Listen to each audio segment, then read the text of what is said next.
Hello, it's your favorite sports Unc here. Don't forget to hit that subscribe button to join the fastest growing community on YouTube. Remember, Nightcap doesn't happen without you. So please subscribe or you're going to make Ocho cry. Okay, before the game, JJ Redick stormed out of the presser after a question about substitution. He took offense to a question that basically asked if he would lean on his assistant coaches when it comes to helping with substitution. Are you saying that because I'm inexperienced and that it was inexperienced decision that I made, you don't think I talk to my assistants about substitutions every single time out? That's a weird assumption. He stormed out. I would have stormed out too. Yes, I have no choice. Yes, I talk to my assistants. Hell, my assistants know too. We don't have a choice. How many times, let me ask you a question, Ocho. How many times have JJ Redick been a coach in the NBA? I think that's a very valid question because he is inexperienced as a coach. You know what? And it's all he had to do, because if he leaned on his coaches, yes, I lean on my coaches. That's a part of, like, when we have a timeout, we group together. So what do you think? How does Rui look? How does Doe look? How does LeBron look? First of all, that's LeBron and Luka are on. They already set LeBron at the 6-minute mark. You coming out to get a blow for 2 to 3 minutes. We're gonna put you back in. Luka, if it's really good and we're up 10, 12, you might come out the last minute of the first quarter. Right. So that way we can steal an extra minute or so because we get the TV timeout. So you get 1 minute there, you get another minute or two there, and then we're going to let you sit for 4 minutes. So we're going to steal some time. Everybody else is on a rotation like, okay, hey, pull him, get in. But I don't think, but you can't get mad when people ask you questions, Ocho. That's a part about being a coach. I understand it, even though being a coach, but also being a reporter is about watching the game. Also being a reporter is about understanding, well, hell, we are in a position, if I'm a Laker reporter, damn, we do got to keep Luka them in there. We do got to have them play all 4 quarters because we're not getting nothing. Now, they don't look at the game like that, Ocho. My job is to ask you questions. What's going on? I understand. I'm just seeing it from the lens on both sides. No, you see it from the lens of the player, and you get upset that somebody questioned the coach. Yeah, I mean, you're right. I mean, you got to realize most of these reporters, Ocho, have never played. They've never been in the huddle. They've never had to sub. And so we athletes look at the game totally different than the layperson or the casual fan, especially if we're professionals. We understand. Well, why'd you call that dumb play? You think I called it because I didn't want to get no yards? Right. Hey, what's the play we got that's gonna lose us 4 yards? Yep, call that one. What's that play that we got, that pick that's gonna call Joe to airball that shot or dribble the ball out of bounds? Yeah, that's the play I want to run out of this timeout. Right. Of course not. Normally your assistant coaches, and now it's a lot of them nowadays, but normally your assistant coaches stay in the head coach's ear. You have a head assistant, and he keeps coaching intact as far as, okay, look, Ocho done been out there 12 straight minutes. We might need to give him a blow. You know what I mean? So normally your assistant is always an extension of the head, and he normally...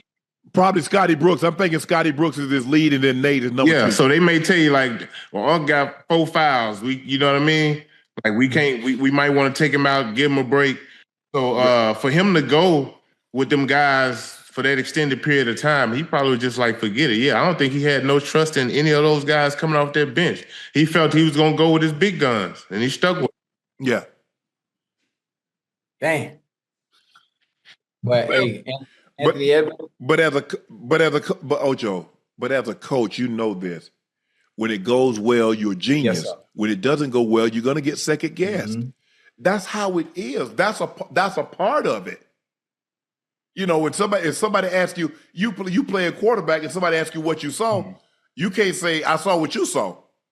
I hope you didn't see what I see, because I did. Look, in this down and distance, this area of the field, this is what they normally play. I thought I had this. Guy made a great play. You know, they study film too. They get paid. Yeah. You know they play other players. Mm-hmm. I was quick to tell my coaches that. I tell Mike that all the time.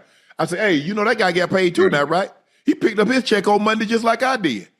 So don't think, hey, I'm the only one getting paid and they just found this guy, he jumped on the back of a truck somewhere. Nah, bro, he in the NFL too. He here for a reason. Because sometimes I think coaches realize, hey, and I tell this all the time, Joe, anybody in a professional league has the ability to make anybody else in a professional league look bad. Mm-hmm. I don't care if it's the best basketball player against the whatever somebody might think is the worst. He still can light his ass up. Absolutely. A receiver that you're like, man, who is this kid? Hold up, what game was that? Lad McConkey. Woo. Remember that playoff game? He was cooking Ocho. Cooking, boy. Get everybody the business. You were cooking. Yeah. See, that's what I tried to tell Joe. What? That's what I tried to tell Joe. I tried to tell him, you take one of the better athletes of all time. I'm talking about me playing you one-on-one. Oh man, here we go. You feel? Hey, listen, I'm gonna tell you, when I go by you, it's the reason why they call you ISO, because you're gonna be by your damn self trying to guard. Hey, this ain't what you want. You're gonna need plenty of help, brother. Trust me. Huh? You're gonna need plenty of help. You trust me. Once I get you out there in space, at the top of the key, it's a wrap. I get it. I put the ball on the floor. Listen, I'm gonna get my shot. I'm gonna get to my spots. Mid-range. I seen you play. I seen you play already. What you talking about? No, you ain't seen me. Well, if you saw me play, you know you can't do nothing with me. What you talking about? In his exit interview earlier today, Bam Adebayo asked what changes he'd like to see this summer after the Game 4 comment post-game. That's a Pat Riley question. I hope you can ask that question to him and he doesn't blow you off and ignore you. Hold on. He said this in the That's what Bam said. I ain't say that Bam. I'm reading what Bam said. Bam said that's a Pat Riley question. I hope you can ask that question to him and he doesn't blow you off and ignore you. This is what Bam was asked, what changes he'd like to see this summer after his Game 4 comments. There's a Pat Riley question. Ocho. Yeah. Talk to me. You gotta holler at your people, bro. What's going on down there in South Florida? Yeah, everything gonna be all right. Everything gonna be all right. Listen, Pat and Bam gonna have to sit down. Bam ain't going nowhere. We got some pieces coming to help Bam out. So he doesn't have to be the focal point of everything. So he doesn't have to go out there and do as much and exert as much energy as he does on both ends of the court.